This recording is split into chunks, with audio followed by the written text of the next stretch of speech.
What's going on, guys? If you were following Life Shoky vlogs recently, you know that I finally got to work on this guy. And yeah, you guys can easily tell there is a major difference with this. It is no longer the Velveeta Ranger. It is, in fact, the Gold Ranger again, as he should be. So, realistically, what I did was take him apart and paint him. Very simple. Actually, wasn't quite that simple. I didn't actually video the process, though I should have. Let me set a power staff down. Okay, so what I had to do was pull the arms, which come off right up here at the biceps, on a very, very tight mushroom peg. Getting them off was hard. Getting them on was very, very difficult. In fact, I had to soak the arms in very hot water for a while, and then using some pliers, pry the holes open a little wider, and then finagle them until they went on. They're on now, and I ain't taking them off ever, ever again. And then the chest, it has a peg here and back here. Actually, more like a big tab. They are lightly glued in. You do have to pull on it a lot harder than you think you're gonna until it does pop off, and then of course it slides up and over the arms because of the slits there. But I did glue it back in place just a little bit. Hopefully it will stay.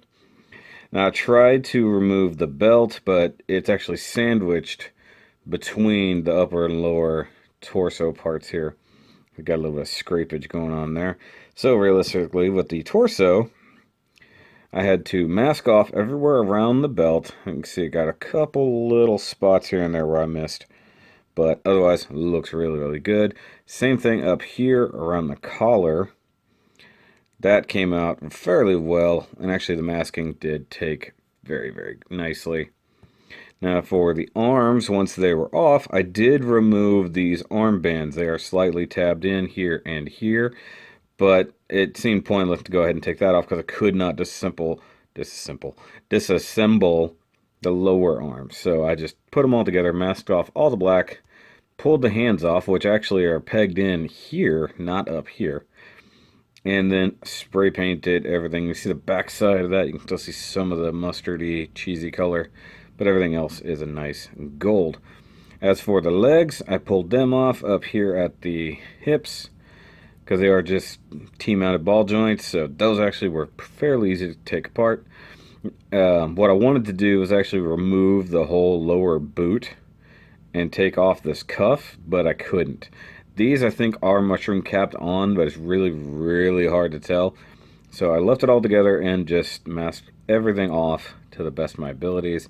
You guys can see that in the videos. Actually, I may have one or two different days of the Shoky vlogs where I've done it. And I've also got pictures, so I can pull up a picture here of the actual masked off bits. It was not easy. It took quite some time. But in the end, I'd say it is absolutely worth it. I mean, this is night and day. Now, is this the same kind of gold that Bandai would use? I'm not entirely sure. I mean, it's got to be close. I don't have... Hold on. Okay, so just something to kind of go with it. This is probably closer to the gold that Bandai would use, but I think this is closer to maybe screen accurate gold. And all I did was clean it up a little bit, a little soap and water, hit everything with a gloss black that I used, a Tamiya gloss black, and got a nice couple coats on there. Nothing super thick. I wanted to make sure I retained all of the, all so you could see all the nice scribe work and all that. The only place it got bad is up here on the neck, but everywhere else had such deep indentations, it actually worked out really, really well. So after the gloss black was dried for quite some time, I hit it with a couple coats of gold. The only place where it did get wonky is on the armbands, oddly enough. I didn't get a heavy enough coat. So you guys can see it's a little darker, a little sketchier on there. This one's a bit worse, although I really don't think it looks bad by any means. So this is really the Gold Ranger that we want. Now, I didn't mess with the helmet because trying to trace those exact lines with a gold marker would have been impossible. Now, I will say one thing. After all this work, I feel like his feet are way looser than they used to be. Because now he kind of takes a head dive every now and then. In fact, he fell off the table last night and chipped a little bit of the paint right there. It doesn't seem too bad. Now, as for the golden power, God, that looks pretty, doesn't it? With that light hitting it just like that. All right, so the power staff, I didn't feel like trying to mask off and spray paint this thing because there's so much intricate work. So I did use a gold Gundam marker, whereas a lot of guys would probably use a just a regular, paint pen, something like that. And you can see the difference. I mean, the gold itself is actually fairly close. Probably a little bit more yellow in this, a little more brown in that. But at a glance, it looks really good. I also changed the silver bits in there to black as they are supposed to be.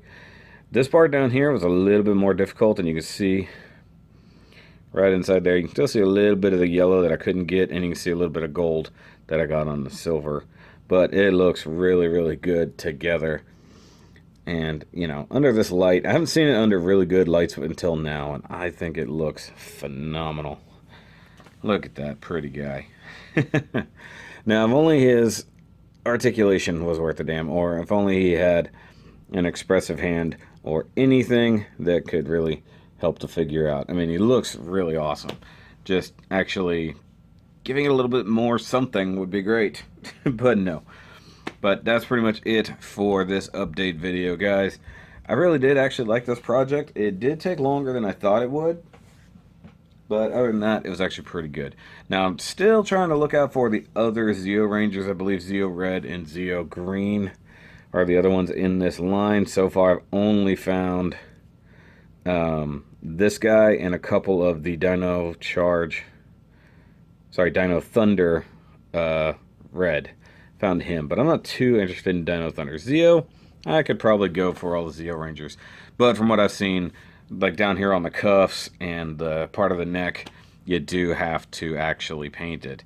But since I have a whole other can of Tamiya Gold, why not? But that's it, guys. If you guys are new here, make sure you give a thumbs up and subscribe if you like this video and the things I do here. If you guys feel like donating anything to the future of the channel, go check out the Patreon. Go see what I can do over there. There's a couple new perks I think I'm going to work on for 2018 and see if I can bring more people over to the Patreon. But that's it for this update review, guys. I will catch you on the next one. Remember, as always, keep on nerding.